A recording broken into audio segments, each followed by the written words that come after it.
They say that your home is your sanctuary, the place where you feel the safest. What if the walls that are supposed to protect you are hiding the very thing that's trying to kill you? When the doorknob turned, the door creaked open with an unsettling groan. It felt like every hinge in the old house was screaming in protest.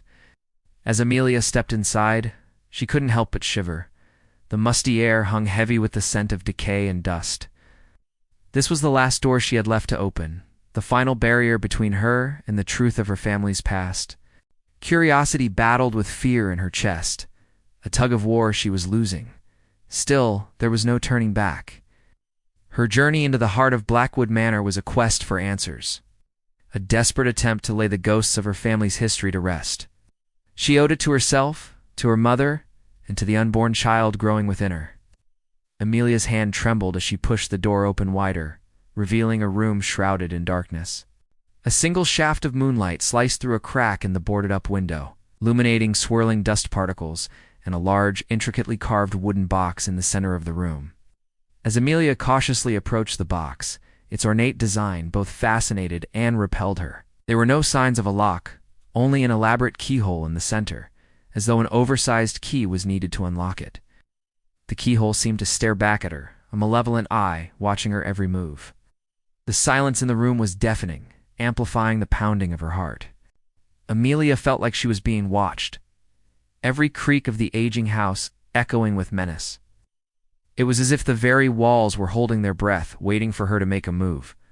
Fear threatened to overwhelm her, but she pushed it down, determined to uncover the secrets hidden in this room. As Amelia stared at the box, memories flooded her mind. Whispers of her grandmother's cryptic warnings echoed in her ears. "Never open that door, Amelia," her grandmother had said, her voice shaking with urgency. "It holds things best left undisturbed." But curiosity had gotten the better of her, and now here she was. Her gaze fell on a dusty old book lying beside the box. Its leather cover was adorned with strange symbols that seemed to writhe and twist under her intense stare. As she opened the book, brittle pages rustled like dry leaves, revealing faded ink that formed archaic words and strange diagrams. It was a grimoire, a book of shadows, filled with forbidden knowledge and dark rituals. And as her eyes scanned the text, she realized with a jolt that the book contained instructions on how to unlock the wooden box. Each page she turned revealed another layer of her family's hidden history, hinting at a lineage intertwined with the supernatural. The book spoke of an ancient bloodline, one that had dabbled in the dark arts and made a pact with entities from beyond our world. These beings, it seemed, had granted her ancestors power and knowledge in exchange for something sinister. And as the pieces of the puzzle slowly fell into place, a horrifying truth began to emerge. Blackwood Manor wasn't just a house. It was a nexus of dark energy, a place where the veil between the living and the dead was paper thin.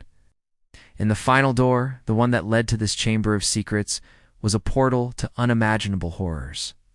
With each word she read, Amelia felt her connection to this place deepen, as if the manor itself was reaching out to claim her as one of its own.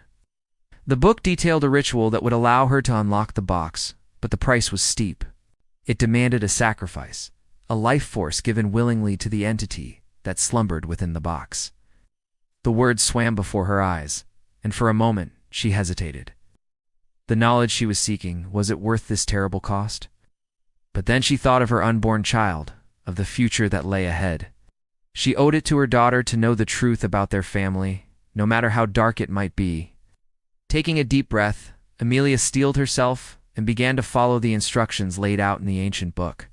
The ritual was complex, involving incantations in a language that sounded like a death knell and the use of strange, archaic symbols. As she traced those symbols on the floor using the tips of her shoes, the air grew heavy, charged with an otherworldly energy. The room, once silent, was now alive with unseen presences. With the preparations complete, Amelia turned back to the box, its dark wood gleaming under the moonlight. Oh. She placed her hands on the keyhole and pushed, willing the magic to surge through her and unlock the secrets within.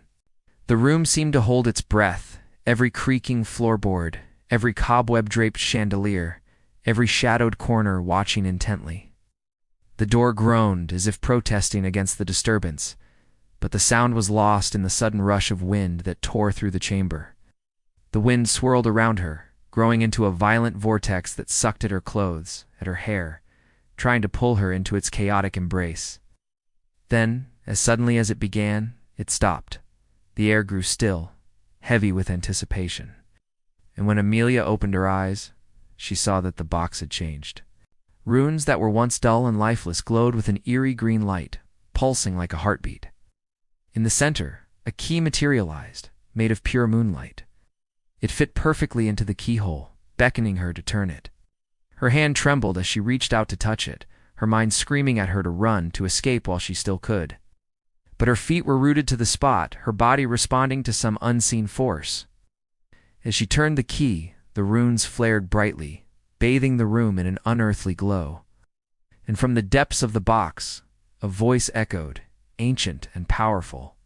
It sent shivers down her spine, each word resonating with a terrifying familiarity. So the bloodline continues, another soul to claim, another life to drain. The voice boomed, echoing through the chamber like thunder. The voice sent a jolt of recognition through her. It was the same voice she had heard in her dreams, the one that had beckoned her to this place, to this moment. As the voice continued its chilling monologue, Amelia realized that she wasn't alone in the room. From the corner of her eye, she saw a figure emerge from the shadows. Tall and imposing, it seemed to be made of the darkness itself. Its features were obscured by a hood, but Amelia could feel its gaze boring into her, stripping away her defenses, reading her very thoughts. Terror gripped her, paralyzing her with fear. She wanted to scream, to run, but she was frozen in place, trapped by an unseen force. The figure took a step forward, its presence radiating an aura of power that made her knees weak. With each step it took, the shadows seemed to gather around it, forming a tangible darkness that pulsed with a sinister energy. The voice continued, its tone mocking, "You seek knowledge, mortal? You wish to uncover the secrets of your lineage? Then come, embrace the truth of who you are. Accept the darkness that flows through your veins." The figure loomed over her, its face still hidden, and extended a hand. It wasn't an invitation, it was a command. But in that moment, as Amelia looked into the abyss of the figure's being, she saw not only her own reflection staring back at her, she saw the countless generations that had come before her, their faces pale and drawn, their eyes vacant and hollow. She saw the darkness that had been passed down to her, the burden of her bloodline. And in that realization, she understood the true cost of her quest. It wasn't just her own soul that was at stake. It was the souls of her ancestors. All of those who had walked these halls and made this house their home. They were trapped here, bound to this place by the very darkness that now threatened to consume her. With a cry of anguish, Amelia realized that she wasn't just opening a box, she was unleashing a nightmare. She was letting loose the very forces that had plagued her family for generations. The room seemed to shrink, the walls closing in as if determined to keep her prisoner. The air grew thick, suffocating, and the moonlight that had streamed through the window moments ago was now blotted out by an unnatural darkness. She had sought the truth, and now the truth was here, staring back at her from the depths of her own bloodline. Trapped in the grip of terror, Amelia knew she had stumbled upon something far greater, far more sinister than she could have ever imagined. What she had unearthed was not just a family secret, it was a curse, and she was its latest victim.